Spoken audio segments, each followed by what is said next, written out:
எல்லோருக்கும் வணக்கம். எல்லோரும் நன்றாக இருப்பீர்கள். நாம் 1ஆம் வீடு லக்ன ஆதிபத்தியத்தை பார்த்து கொண்டு வருகிறோம். ஏற்கனவே சிம்மம், கன்னி, துலாம் லக்கணத்தை பார்த்துவிட்ட நிலையில் இன்றைக்கு விருச்சிக லக்கணத்தை பார்க்க இருக்கிறோம். எல்லாத்துக்குமே லக்கணத்தின் தன்மை சேமாக தான் வரும். சில பேர் அது எழுதலை இது எழுதலை அப்படின்னு சொன்னாங்க. நான் ஷார்ட்கட்டாக எழுதியிருந்தேன். சரி, எல்லாம் விரும்புகிறாங்கன்னு சொல்லி இன்றைக்கி மாற்றிக்கிட்டேன். லக்கணத்தின் தன்மை, அதாவது பிறப்பு, நீங்கள், யுவர் செல்ஃப், உயிர், உடல், உருவம், தோற்றம், எண்ணம், செயல்திறன், சிந்தனை, அந்தஸ்து, கௌரவம், பட்டம், பதவி, தலை, தலைமுடி, துக்கம், என்ன கல்வி, அனுபவம், ஆர்வம், ஆயில், நோய், சுறுசுறுப்பு, சோம்பல், புகழ், தொழில், தலைமுடி ஏற்கனவே வந்துருச்சு, யோகியன், அயோக்கியன், ஆரோக்கியம், இத்தனையும் 1ஆம் வீடினுடைய லக்ன ஆதிபத்தியம்ங்க. அப்போ ஒரு ஜாதகத்தில் லக்னமும் லக்னாதிபதியும் வலுவாக இருந்தால்தான் நீங்கள் நல்லா இருப்பீங்க. சரிங்களா? அப்போ ரொம்ப ரொம்ப முக்கியம், லக்னம், லக்னாதிபதி சுபத்துவமாக இருக்கணும். எந்த வகையிலையும் லக்னமும் லக்னாதிபதியும் கெடக்கூடாது. லக்னமும் லக்னாதிபதியும் ஸ்ட்ராங் ஆகிட்டாலே நீங்கள் ஸ்ட்ராங்காக இருக்கீங்கன்னு அர்த்தம். சரிங்களா? இப்போ இன்றைக்கி விருச்சிக லக்னம், இது காலபுருஷ தத்துவத்துக்கு 8ஆம் வீடாக வரும். இது ஒரு சிற ராசி, அதாவது நிலைத்தன்மை கொண்ட வீடு. ஒரு நீர் ராசி, இது ஓடிக்கொண்டிருக்கும் நதி. கடகம், விருச்சிகம் நிலைத்த கிணற்று நீரை போல. மீனம் இரண்டுங்கட்டான் கடல் நீரை போல. தண்ணி அங்கேயே நிற்கும், அலைகள் மட்டும் பாயும். காலபுருஷத்துக்கு 8ஆம் வீடாக வர்றதுனால இது ஒரு மறைவு ஸ்தானம்.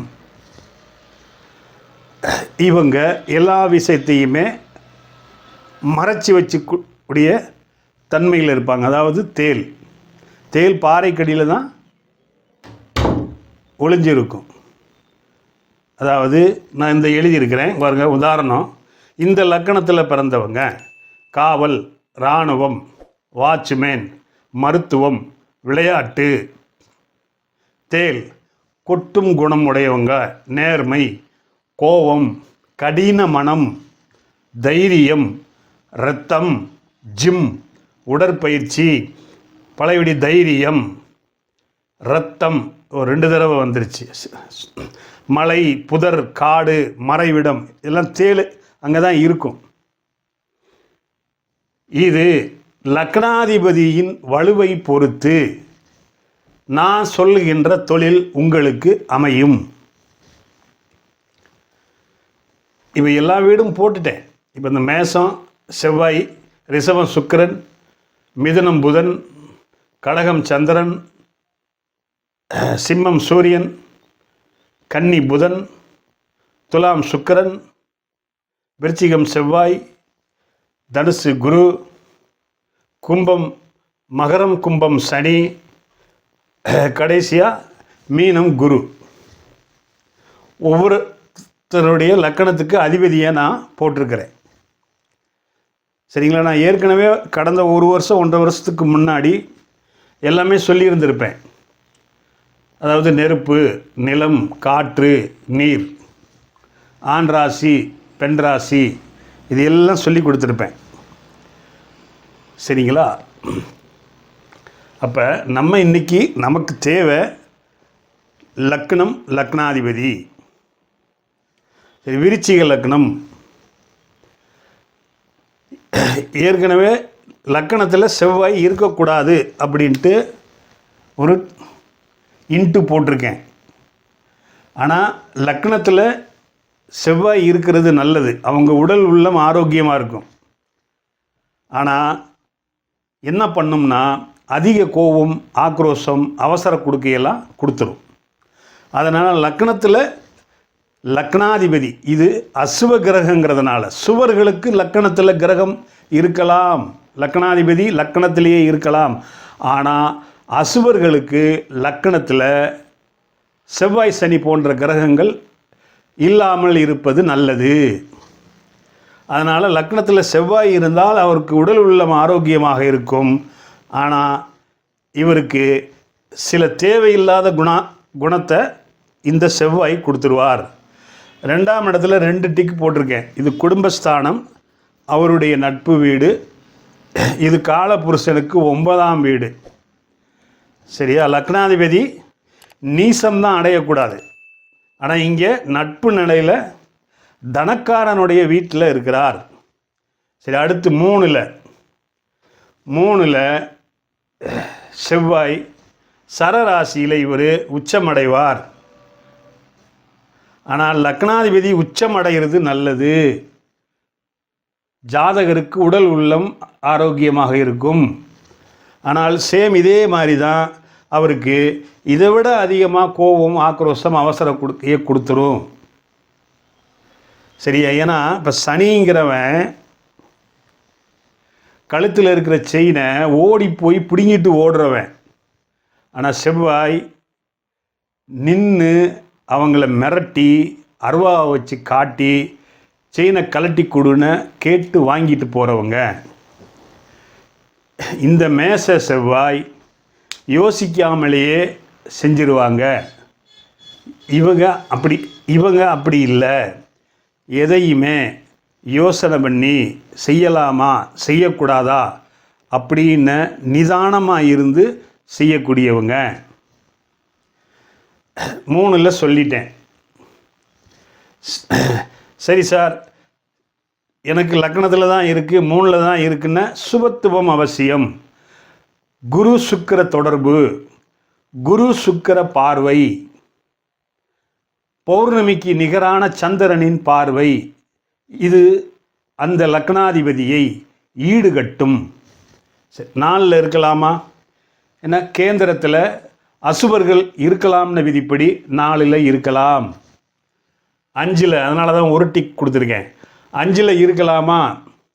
அசுவர்கள் கேந்திரத்திலும் சுவர்கள் கோணத்திலும் இருப்பது நல்லது என்ற வகையில் செவ்வாய் 5ல் இல்லாமல் இருப்பது நல்லது. இருந்தாலும் அவர் குரு வீட்டில் இருக்கிறார், ஆகையால் இருக்கலாம்.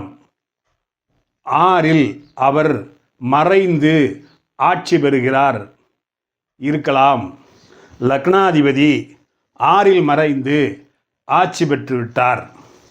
அப்போ பொதுவாக இந்த 6, 8, 12ல் சனியும் செவ்வாயும் லக்னத்துக்கு மறைஞ்சு இருந்தால் நல்லது. தன்னுடைய காரகத்துவங்களை அவர்கள் குறைத்து தருவார்கள். 7ல் கேந்திர பலம் பெற்று சுக்கிரனுடைய சுவர் வீட்டில் இருக்கிறார், லக்னத்தோடு தொடர்பு கொள்கிறார், ஆகையால் இருக்கலாம். 8ல் அவர் மறைஞ்சிட்டார்,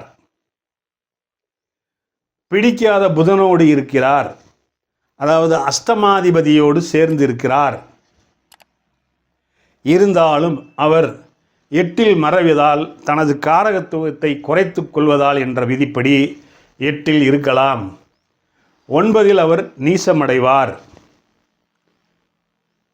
நீசமடைந்தாலும் தனது காரகத்துவத்தை குறைத்து கொள்வார். அதாவது அதிக கோபம், ஆக்ரோஷம், அவசர கொடுக்க இருக்காது. ஆனால் இங்கு நீசமடைவதால் லக்னாதிபதி நீசம் அடையக்கூடாது என்ற வகையில் வீடு கொடுத்த சந்திரன் வளர்வரை பௌர்ணமி சந்திரனாக இருந்தால் நல்லது. இந்த 7லேயோ 8லேயோ செவ்வாய் இருந்தால் அங்கு ஒரு சுபத்துவம் தேவைப்படுகிறது. முதலில் சொன்னபடி குரு சுக்கிர சேர்க்கை பார்வை வளர்பிறை பௌர்ணமி சந்திரனின் பார்வை சேர்க்கை இருந்தால் நல்லது. 10ல் 3 டிக் அடிச்சிருக்கிறேன். இங்கே திக்பலம் ஆவார், அவருடைய அதிநட்பு வீடு. ஒரு சேர 10ல் அவர் ஆட்சி உச்சம் பெற்று திக்பலமும் அடைஞ்சாதான் தப்பு. ஆனால் இங்கே அதிநட்பு வீட்டில் அவர் திக்பலம் அடைஞ்சிருக்கிறார். இருக்கலாம் 3 டிக்கு. யாருக்கு விருச்சிக லக்கணத்துக்கு 10ல் செவ்வாய் இருக்கிறாரோ சூப்பர். 11ல் அவருக்கு பிடிக்காத புதன் வீடு தான். இருந்தாலும் லாபஸ்தானத்தில் எல்லா கிரகங்களும் இருக்கலாம்ங்கிற விதிப்படி அங்கு இருக்கலாம். 12ல் அவர் மறைகிறார் தனக்கு பிடிக்காத சுக்கிரனோடு. ஆனால் இந்த சுக்கிரன் செவ்வாய் சேர்றது நல்லது, பிருகுமங்கள யோகம். ஆனால் சுக்கிரன் கூட இருக்கணும். தனித்த செவ்வாயாக இருந்தாலும் பரவாயில்ல, அவர் 12ல் மறையிறது நல்லது. நான் தான் சொல்லிட்டேன், சனி செவ்வாய் 6, 8, 12ல் மறையிறது நல்லது, இல்லைன்னா வக்ரமாகிறது நல்லது. நல்லது நண்பர்களே, இந்த வீடியோ பிடிச்சிருந்தா லைக் பண்ணுங்கள், ஷேர் பண்ணுங்கள், சப்ஸ்கிரைப் பண்ணுங்கள். ஆளுங்கிற ஆப்ஷன் நமக்கு நான் போடுற ஒவ்வொரு வீடியோவும் உங்களுக்கு நோட்டிஃபிகேஷனாக வந்து சேரும்.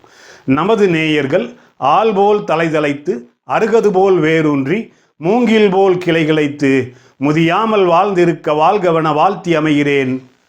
வணக்கம்.